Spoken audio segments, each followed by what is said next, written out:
Trump is the president. I don't like this allegiance to Israel at all. I had big arguments with Jordan Peterson and Piers Morgan and Ben Shapiro after October 7th because they're on the wrong side of history. I support the Palestinian struggle. Assalamu alaikum, brothers and sisters. If you're watching this video and it's Salah time, please pause it and go pray and come back when you're done. Please check out the description section of this video to support the channel. So I was sent the latest Andrew Tate interview by his Muslim supporters, who have been giving me some pushback on criticising him about his position on Donald Trump and the far right over the last few months. Just to be clear, I do not hate Andrew Tate. In fact, when he reverted, I supported him becoming Muslim, but due to his huge online presence and influence over our young men, I found it necessary to correct him on his stance on the recent UK riots and his political affiliation to Trump, with the Islamic position on these things. And I am more than happy to be proven wrong if it means the brother is back on track with his deen. And it looks like that may be the case. Let's take a look at the first clip, where Andrew calls out Donald Trump and the far right for siding with Israel over Palestine. America changing into a more masculine culture purely and primarily because Trump is the president is what's going to fix more things than his policy. I see a lot of the anti-Zionist people very upset with his choices, and I understand it because they're very anti-Zionist and they're upset that he's working with people that have such a strong allegiance to Israel. Me personally, I agree with that. I don't like this allegiance to Israel at all. However, I like to think, and perhaps this is cope, that he knows things that we don't know and he has to choose his side and choose his battles to get anything done. If you make an enemy of everybody, then you get nothing at all done. Maybe this is cope, but this is just from my experience of life. Perhaps it's going to be a bit more gradual as he gets things done and moves this area, changes this, and then he can move on to other areas. We're going to see. But I like to think that these 4 years are going to be brutal efficiency from him. It looks like he's already saying the right things. How do you deal with the cognitive dissonance caused by Trump's position? Obviously, you support Trump, but his position on the Palestinian cause, many pro-Palestinians... Well, he said he'd stop the war. Well, exactly. I think he said he'd stop the war, which is important. I mean, the first thing to do before you start discussing reallocation of land is to stop the war. And he has promised to stop the war. Even if he's, let's say, very pro-Israeli, as long as he stops the war, that's what matters? Well, I think that he has more chance of stopping the war than Kamala. The first thing to do would be stop the bleeding. First thing.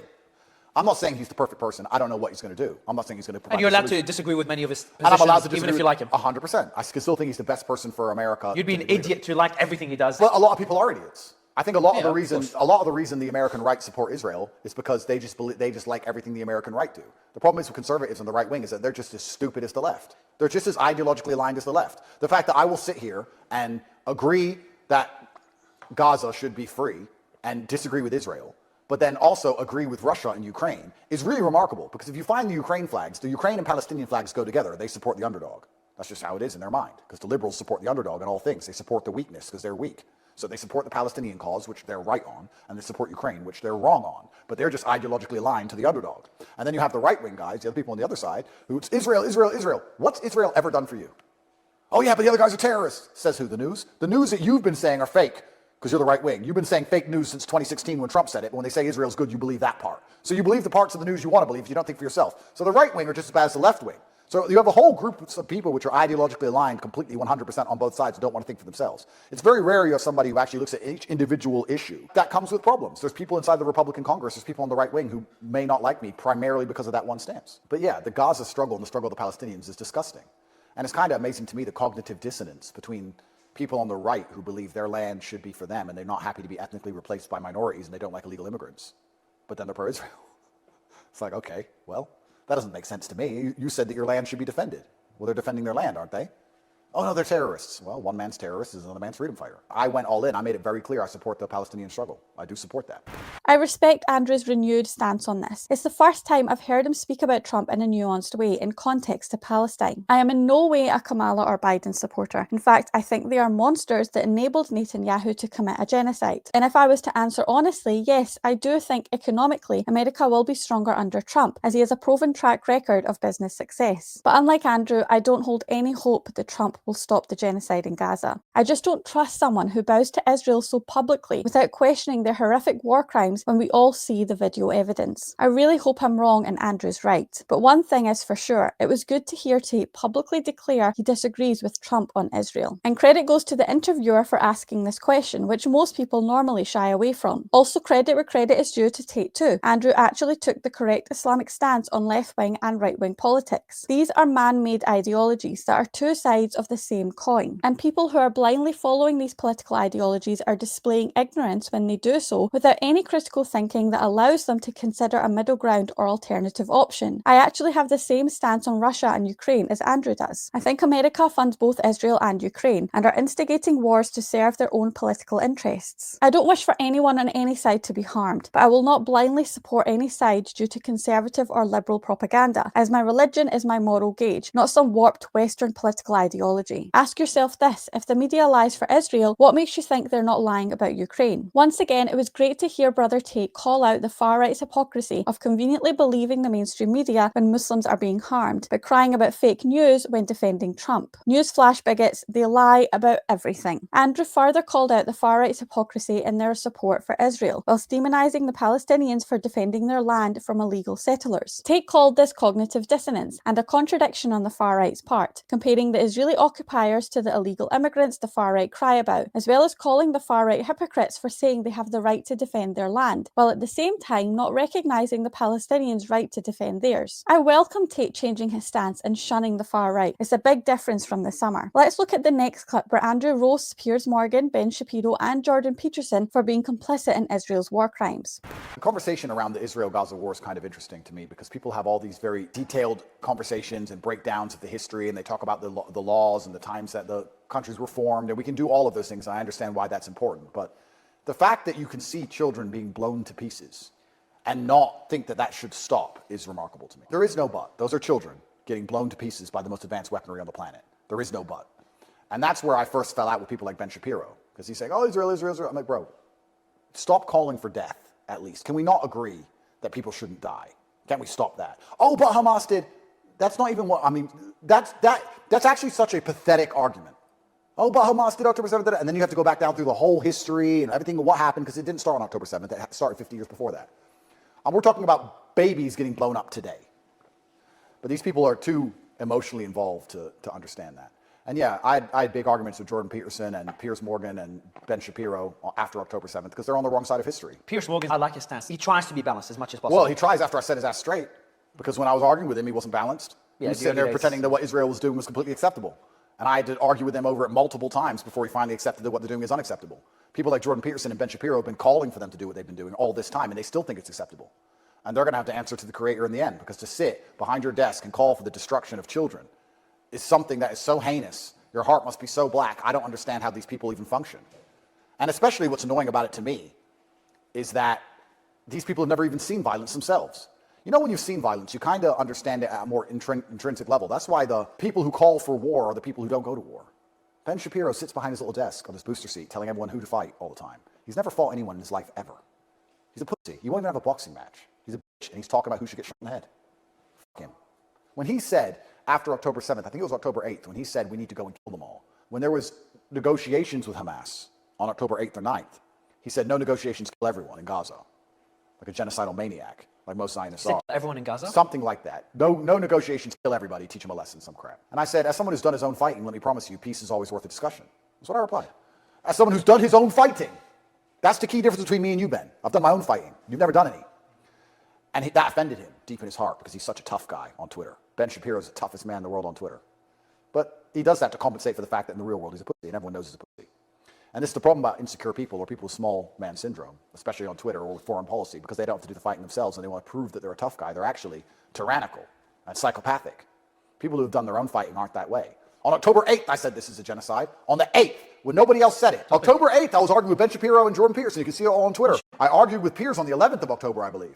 Again, I couldn't agree with Andrew more on this. Ben Shapiro, Jordan Peterson and Piers Morgan have all used their platforms to spread Israeli propaganda to cover up their ethnic cleansing of Palestine. At least with Piers, you can see he's platformed pro-Palestinian guests in exchange for ratings, whilst paying the price of being humiliated in the process numerous times as the facts are presented to him. Tate was right when he said Piers Morgan is not balanced. Piers is an opportunist that has an argumentative interview style, but when push comes to shove, he makes it clear he supports Israel, which is evident through how he refuses to call what is happening in Palestine a genocide. Add that to the fact that the man he works for invests heavily in Israel, building illegal settlements in Palestine. However, shameless slimeballs Shapiro and Peterson at the Daily Wire make no effort to hide their allegiance with evil, and are outwardly proud to be owned outright by the Israeli government. The biggest moral line in the sand that should never be crossed, as Andrew stated, is children and babies losing their lives. Again, as he said, discussion of history or politics or whatever does not matter when the lives of children are being taken. Tate labelled Shapiro and Peterson as black-hearted demons due to them promoting and justifying Israel carrying out horrific war crimes in Palestine involving kids and innocent civilians. And he was 100% correct to put them on blast for being spineless cowards. They continue to shill for Israel despite the death and destruction being caused, as well as stating that they will eventually have to answer to Allah subhanahu wa ta'ala for their evil deeds. Let's take a look at the next clip where Andrew speaks about how and why the media and various government entities manufactured and pushed the October 7th propaganda angle.